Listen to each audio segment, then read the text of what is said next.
முன்பு சவுக்கு சங்கர் கைது செய்யப்பட்ட பொழுது நமக்கு நியூஸ் டைம் டிஎன் இல்லை. இப்பொழுது நமக்கு நியூஸ் டைம் டிஎன் உதவுகிறது. இப்பொழுது ஒவ்வொரு சவுக்கு சங்கர் பற்றிய ஒவ்வொரு அப்டேட்டும் நமக்கு கிடைக்கிறது. கிடைக்க கிடைக்க அவற்றை நாம் செய்தியாக்குகிறோம். உதாரணத்திற்கு இப்பொழுது சவுக்கு சங்கர் சிறையில் இல்லை. நீங்கள் கேட்டால் ஆச்சரியப்படுவீர்கள். அவரை கைது செய்து புழல் சிறையில் அடைத்தார்கள் என்று சொல்கிறாங்க. அவர் எப்படி சிறையில் இல்லாமல் இருக்க முடியும் அப்படின்றது தான் உங்களுடைய கேள்வியாக இருக்கும். ஆனால் அவர் சிறையில் இல்லை.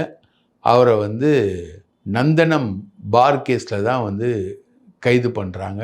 அந்த பார் கேஸில் 10 லட்சம் ரூபா அவர் கேட்டு அவர் கூட இருக்கிற பையன் மதுரகாரர், அவர் பேர் ரித்தீஷ், நல்ல பேரில் அவர், அந்த பேரோடைய அவர் அக்கௌண்ட்டுக்கு தான் 94,000 + 4,000 வருது. அதை சவுக்கு சங்கரே அவரை கைது பண்ண போனப்போ அவரே அந்த ஆதாரங்களை வெளியிட்டார். அவங்க அக்கௌண்ட்டில் 94,000 வந்திருக்கு, 4,000 வந்திருக்கு, அது எப்படி வந்ததுன்னு தெரியல எனக்கு அப்படின்ற மாதிரி சொல்கிறாரு. அதாவது கைது செய்கிறதுக்கு முந்தின நாள் வருது 94,000 + 4,000. முந்தின நாள் வரும்பொழுது அதை பற்றி நீங்கள் போலீஸில் கம்ப்ளைண்ட் பண்ணோம்ல. யாரோ ஒருத்தர் உங்களை ட்ராப் பண்ணுறதுக்காக உங்கள் அக்கௌண்ட்டுக்கு 94,000 ரூபாய் அனுப்புகிறாங்க. அது யார் அப்படின்றது ட்ராப் பண்ணோம் இல்லையா? அந்த 94,000 அனுப்புனது நந்தனம் பார் உரிமையாளர். அவரோட அக்கௌண்ட்லேருந்து தான் அனுப்புகிறாரு. அவருக்கும் இவங்களுக்கும் பேச்சுவார்த்தை, எல்லா டிரான்சாக்ஷன்ஸும் இருக்குது. இவர் 10 லட்சம் ரூபாய் கேட்குறாரு, அவர் கொஞ்சம் கொஞ்சமாக கொடுக்குறேன்னு சொல்லிட்டு கொடுக்குறாரு. இதை அவர் சாட்சியமாக சொல்கிறாரு. அதை அவ்வளோ சொல்கிற சவுக்கு அந்த 1 லட்சம் ரூபாய் வந்த அக்கௌண்ட், அது அந்த ரித்தீஷ் அவருடைய அக்கௌண்ட்டில் தான் வருது. மதுரகார பையன், அவர் அக்கௌண்ட்டில் தான் வருது. அவரை ஏன் தலைமறைவாக்கணும்? இப்போது வக்கீல்லாம் போய் சவுக்கை பார்த்துருக்காங்க, ஆனால் மாலதி போகவே இல்லை. ரைட்டா? அவங்க என்ன மனைவியான்னு போய் அவரை பார்க்குறதுக்கு? அந்த அளவில் தான் மாலதியுடைய கோட் ஆஃப் கான்டக்ட் இப்போ வரைக்கும் இருந்துக்கிட்டு இருக்கு. ஆனால் இவரை இன்னைக்கு சைதாப்பேட்டையில் கோர்ட்டில் ஆஜர்படுத்தி சைதாப்பேட்டை போலீஸ் 1 வார கஸ்டடி கேட்டிருக்காங்க. கோர்ட் 2 நாள் கஸ்டடி கொடுத்துருக்கு. இவர் இப்போ அண்ணன் சைதாப்பேட்டை லாக்அப்பில் தான் இருக்கார். அங்கே ஜெயிலில் இருக்க மாதிரி தனி சாப்பாடு, செல்ஃபோனு, வசதி எல்லாமே கிடையாது. இப்போ லாக்அப்பில் தான் இருக்கார். எந்த கேள்வி கேட்டாலும் எனக்கு தெரியாது, சொல்ல முடியாது. நான் அடுத்த ஆட்சி வந்தால் நீலாம் இருக்க மாட்டேன், பார்த்துக்கோ. அடுத்து எடப்பாடி ஆட்சி வந்ததுன்னா நீலாம் இந்த போலீஸ் உடுப்போடையே இருக்க மாட்டேன், உன் சட்டையை கழட்டிடுவேன் நான் அப்படின்னு மிரட்டுறாரு. இந்த மிரட்டெல்லாம் பார்த்துக்கிட்டே என்ன பண்ணுது போலீஸ், இவர் செல்ஃபோனை மறைச்சிட்டாரு. இவர் செல்ஃபோனை வச்சு டீட்டெயில் எடுக்க முடியல. ஆனால் எல்லா விதமான டீட்டெயிலையும் இவரை பற்றின டீட்டெயிலும் எடுக்கிறாங்க.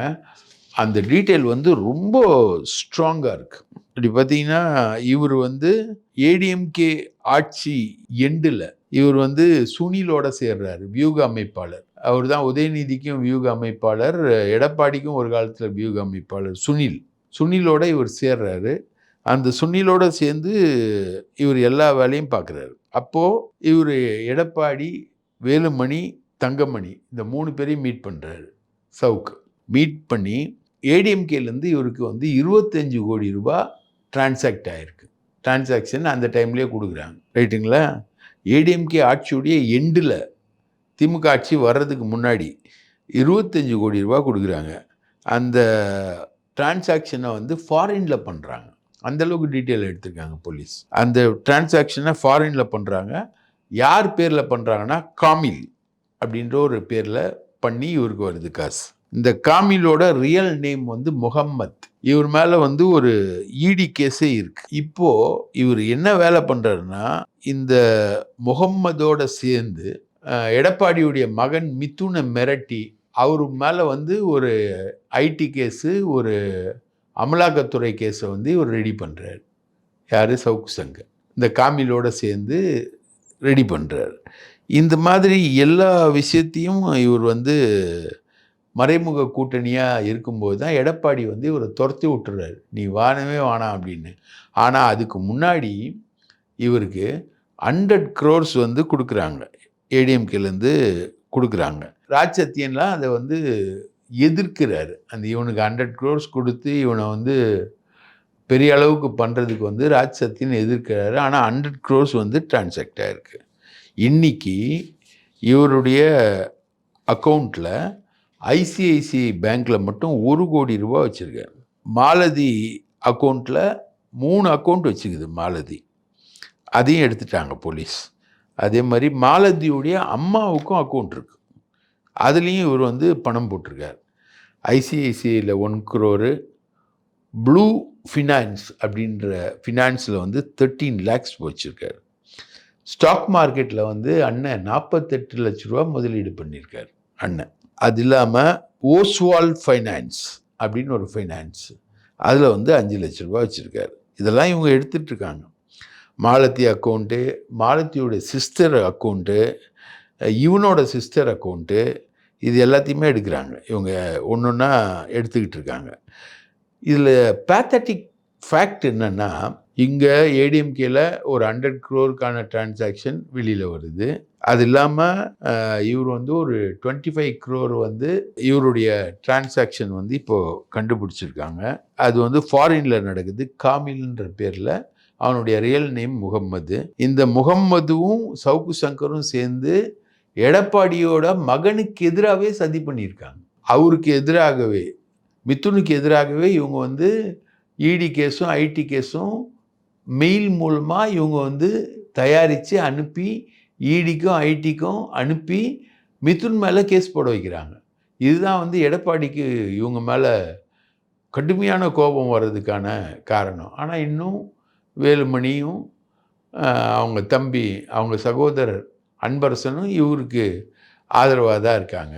இதில் பேத்தட்டிக் ஃபேக்ட் என்னென்னா, காவல்துறை வந்து இவன் வந்து சஸ்பெண்டட் கிளர்க்கு, டிஸ்மிஸ்டு கிளர்க், ரைட்டா? இவனுக்கு எதிராக விஎன்டிஏசி வழக்கை வந்து இவங்க தொடுக்கணும். ஆனால் இவனோட நேரடியாக தொடர்பில் இருந்த போலீஸ் ஆஃபீஸர்ஸ் யார் யாருன்னா, சந்தீப் ராய் ரத்தோர், தர்மராஜன், சென்னையில் அடிஷ்னல் கமிஷனர் இன்டெலிஜென்ஸாக இருந்தவர் தர்மராஜன், அப்புறம் தினகரன், குட்கா கேஸில் மாட்டின தினகரன், இவங்கெல்லாம் வந்து டைரெக்டாக இவனோட கான்டாக்டில் இருந்திருக்காங்க. ஏற்கனவே வந்து உங்களுக்கு பல ஆஃபீஸர்ஸ் இப்போ ரிட்டையர் ஆகிட்டாங்க, அவங்கெல்லாம் வந்து கான்டாக்டில் இருந்தாங்க. இந்த லாபியை வச்சு, இந்த 3 பேர் லாபி, சந்தீப் ராய் ரத்தோர், தர்மராஜன், தினகரன். சந்தீப் ராய் ரத்தோர் வந்து இவனுக்கு நெருக்கமான வாராக்கின்றவரோட சேர்ந்து லீலா பேலஸ் ஹோட்டலில் தண்ணி அடித்த வீடியோவே வந்து வெளியே வந்தது, ரைட்டுங்களா? அப்போது சந்தீப் ராய் ரத்தோர் வந்து எவ்வளோ க்ளோஸாக இருந்திருப்பார் சவுக்கு சங்கரோடன்றது கேட்டகாரிக்கலாக தெரியும். இப்போ ஒரு பதிவுத்துறையில் வந்து ஒரு டிஐஜி ரெய்டு நடத்தும் போது 2000 ரூபாய் அவர் பேக்கெட்டில் இருந்ததுனால அவர் சஸ்பெண்ட் பண்ணுறாங்க. விஏஓ வந்து 2000 ரூபாய் வச்சுருந்தா அவரை வந்து கைது பண்ணுறாங்க. ஆனால் இவர் வந்து இவ்வளோ கோடி கணக்கில் டிரான்சாக்ட் பண்ணிகிட்ருக்காரு. இப்போ நான் சொல்கிற ஐசிஐசியில் 1 கோடி இருக்கிறதுக்கு ஆதாரம் இருக்குது.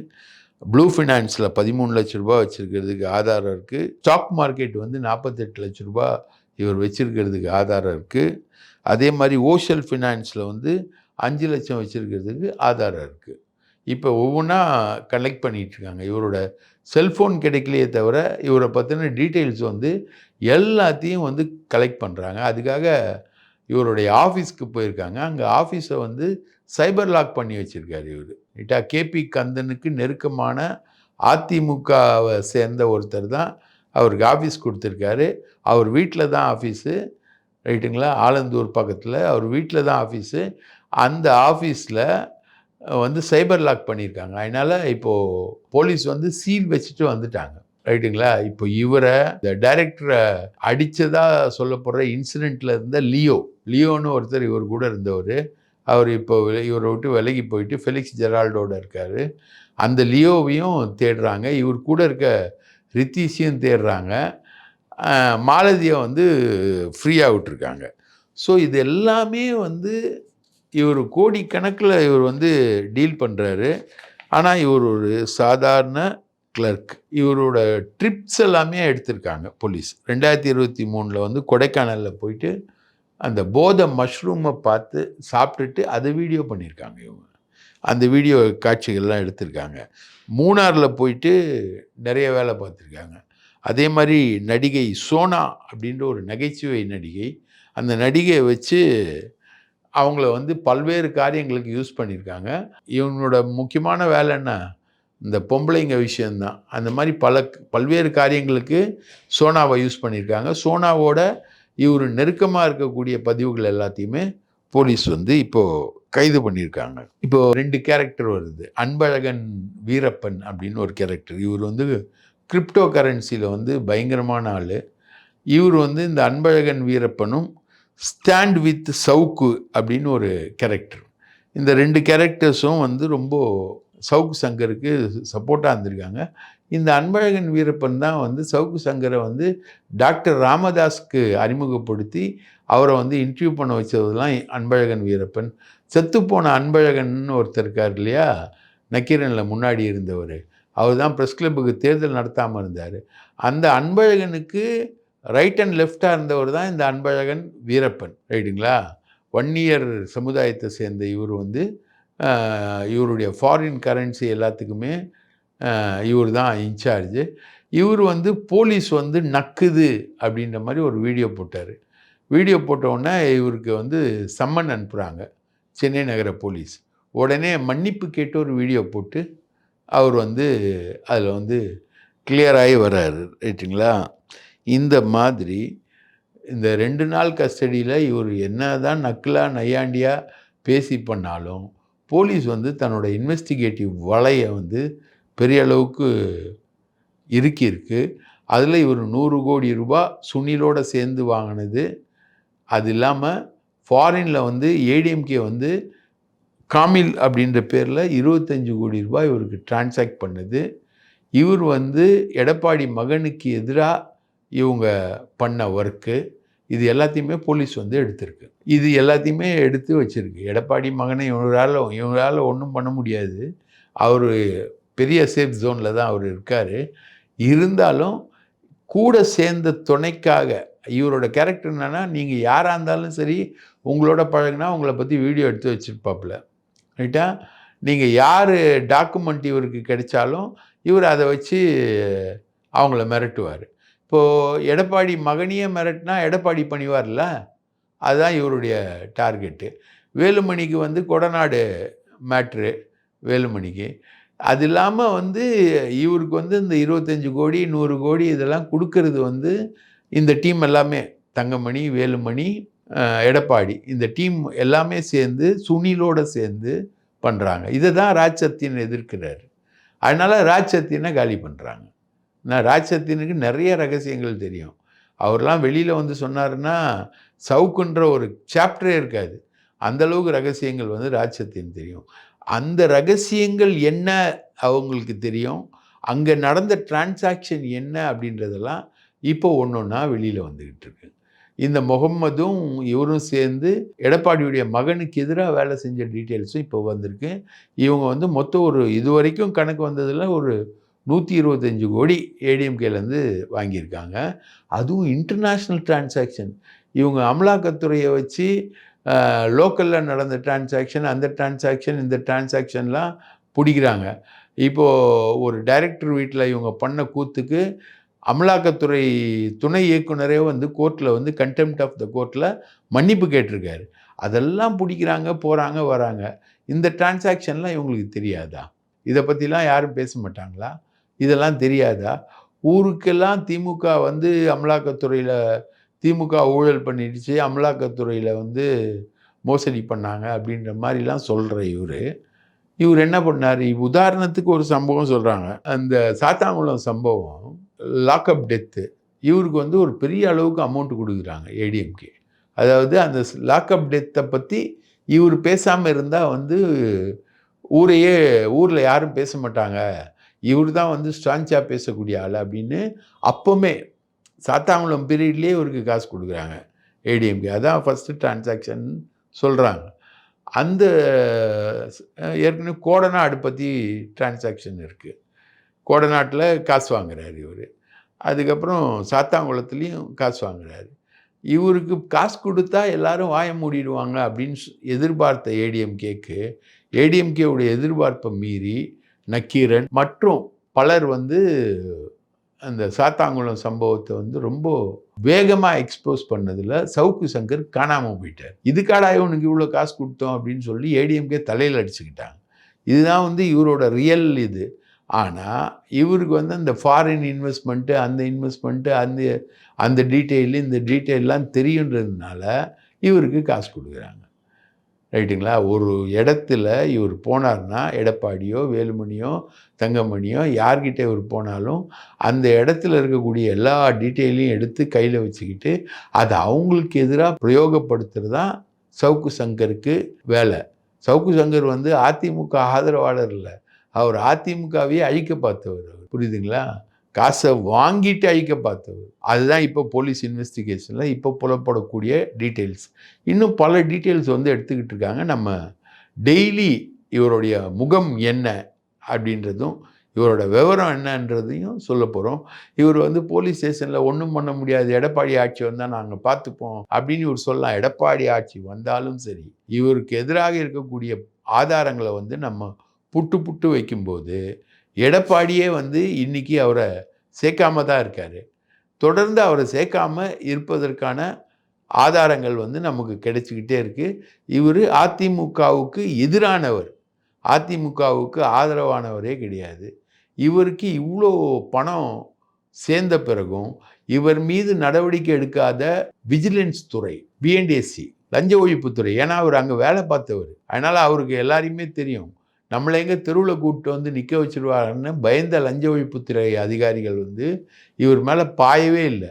இன்றைக்கி வரைக்கும் கேஸ் இல்லை. இவர் ரிட்டையர் ஆகி 5 வருஷத்தில் வந்து இவர் வாங்கின சொத்துக்கள் ஏராளம். ரைட்டா? மாலதிக்கு சொத்து வாங்கிறதுக்கு என்ன இன்கம் ப்ரூஃப் இருக்குது? டி நகர் ப்ராப்பர்ட்டி எப்படி மாலதி வாங்கினாங்க? மாலதி எப்படி பல்லாவரம் ப்ராப்பர்ட்டி வாங்கினாங்க? மாலதி எப்படி பல ப்ராப்பர்ட்டிகளை வாங்கிட்டு இருக்காங்க? அவங்க அக்கௌண்ட்டில் வந்து எப்படி இவர் இன்வெஸ்ட் பண்ணியிருக்காரு, பணம் போட்டிருக்காரு, நிறைய பணம் போட்டிருக்காரு. அந்த டீட்டெயிலெலாம் வந்து நாளைக்கு நமக்கு நிறைய கிடைக்கும். அதெல்லாம் வந்து உங்கள் கவனத்துக்கு நாங்கள் கொண்டு வரோம். இதில் முக்கியமான தகவல் வந்து ஒரு ஐஏஎஸ் அதிகாரி, அவர் பேர் வந்து ஹரிஹரன். அவர் நடத்திய கம்பெனியை தான் வந்து 1000 கோடி ரூபாய் டிரான்சாக்ஷன் பண்ணியிருக்காரு அவர், ஒரு கம்பெனியை நடத்தி. அந்த கம்பெனியை பற்றி தான் இவன் பேசுகிறான் பெரிய அளவுக்கு. அந்த ஹரிஹரன் தான் இவனுக்கு கேமராலேருந்து எல்லா பொருளும் வந்து வாங்கி கொடுக்குறான். அந்த ஹரிஹரன் தான் வந்து அவன் வீட்டுக்கு சோஃபா வரைக்கும் வாங்கி கொடுத்துருக்கான். அந்த ஹரிஹரனை வந்து இப்போது போலீஸ் வந்து தங்களுடைய விசாரணை வளையத்தில் ஏற்கனவே எடுத்து விசாரிச்சிருக்காங்க.